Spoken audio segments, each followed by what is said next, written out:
from Jigatai position, the muscles inside of here, right here, squeeze this way.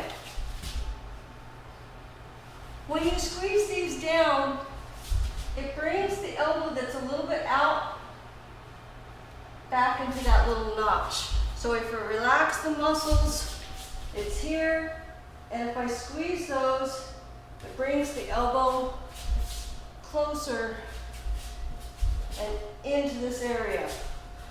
Once I've done that, you keep the path sliding all the way the length of the rib cage until it comes out to the center, down the center line, until there's nowhere left to go. It's completely straight. At that point, you turn it over. Again, the wrist is the same as the blocks. It's not up, it's not down, side to side. It runs through the center of the first two knuckles. The angle of the arm shouldn't be completely horizontal. The bead of sweat comes off your head, down to your shoulder, and should run down the arm and off the first two knuckles. That's what was always said to me. That's how you think of the angle. When you're relaxing until the very end, as soon as you touch the mass and you do the snap, it's done. Your arm's relaxed. Don't hold tension. That'll give you more power for your next strike and more brain availability. As soon as you touch, you're done. Knuckles. When you're doing Chianski, the hikate is what creates the power, the speed of this coming back. The power does not happen until you're very close to the mass. You're relaxed all the way until you're at the end. The power doesn't come until you touch. Relax until you're there. Here, relax.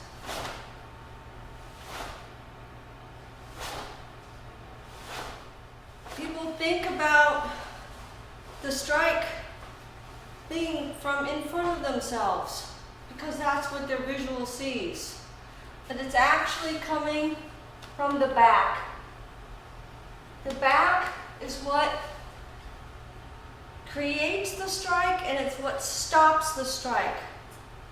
The clean stop of the strike is a lot of where its power comes from.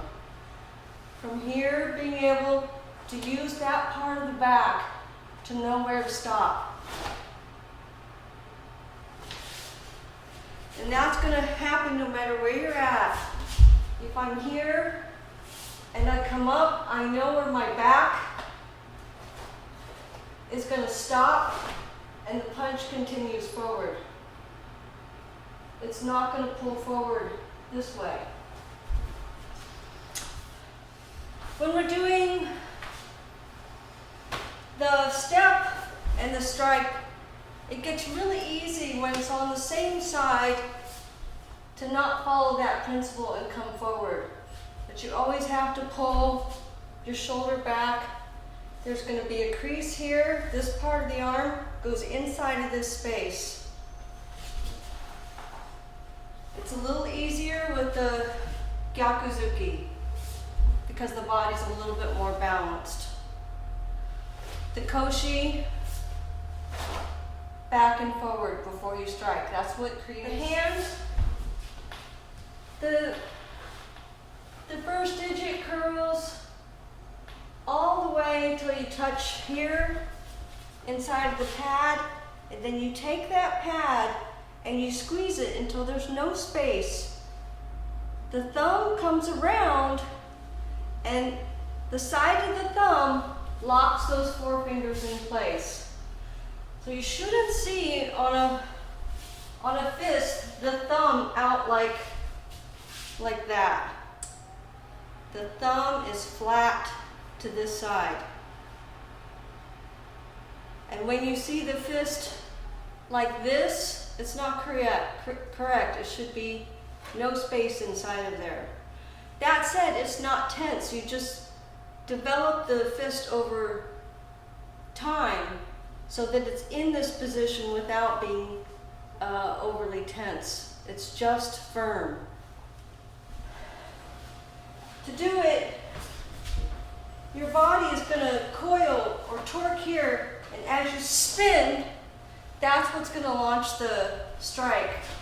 But the important thing to remember here is that this long arm draws like a rope very close to the torso. Then once it gets here, it slides in. When it comes across your torso like a rope, that's what creates this. So it's all in the hikite and the hips. Here it comes and there. Most of the oitskis I see out there are simply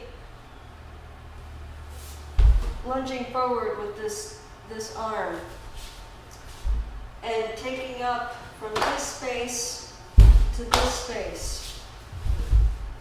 It should be close, torquing in place and down in your stance. That's what creates the oitsuki. And here, there's the long arm. It's going to go skinny across my torso and exchange arms.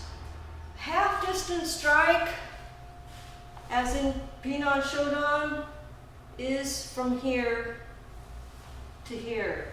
The stance is going to change the nature of it a little bit. The distance, 1 arm's length away from the opponent, 2 arms lengths away. This is they're right in front of you. There. We have it in some of the other katas, doing something here, and you use the koshi, it comes out, and the koshi drives it out, V shape. You have to make sure on those when you're going to land into Zenkutsun that the koshi goes first, and this goes down the center line, and it stops down the center line. You don't want it to come over to the side. On the half punches, like I said, when you have something going on here and you turn around, the timing is critical. It's the timing that creates the landing in the center. If I go with the hips all the way, the tendency is it lands on the side. Same thing here. When I come down, there's this part is now this part. Then when I come out, it would be easy to do this. But you have to know your shoulder structure and keep the integrity of it. From here to here is the move. This is overextension. Type of strike here in the Nahanchi kata, where there's a guard that you're trying to get around, you relax and the power comes on the top of the circle. So the guard is here and the fist is here, or there's an object here, and you're going below it, but not too far below where the punch is coming. It's just to get around the fist and in the face. The closest strike we have is the Uriken. That's when there's no space between you and the opponent. It's just their head is right here, and you're going to do this strike. You want to avoid coming back here to do the strike because you're going to get hit. It's developed just to come out and back. It's really a floppy, relaxed wrist. You're hitting with the back part of the first 2 knuckles, like so. Here and back. And we have the hammer fist, Kensui. This one goes from here, down flat, and rebounds back. The speed coming back is faster on the Uriken. Speed coming back is faster. The stance again plays a part in this kensui as we know it, and then the drop of the stance creates some of the speed and the power. The measurement for this move is Chudon Uke 45, one fist. From here, it starts and it can go anywhere from there to the flat position. From here to here is where it's executed. And it's relaxed. Kakuzuki, same idea in that it's a rope. So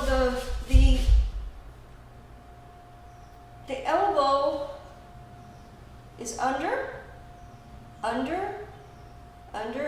I'm starting to turn. It goes close to the body like a rope. One fist past my body line here. When it pulls back is when the elbow turns outward. Then I have the 6 inches to the torso, and this lines up with this side of my body here, not over here, not over there, right here. So it doesn't look like a square punch until you end. The elbow stays down until you return. And it's with the elasticity of the waist. Here.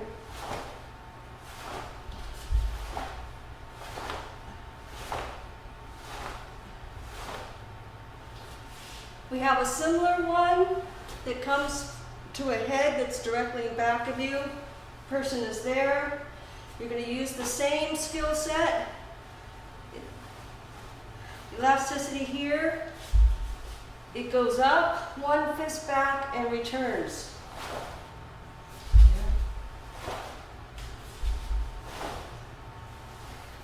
One of my favorite strikes is on top of the foot, as in Pasai and Rohai.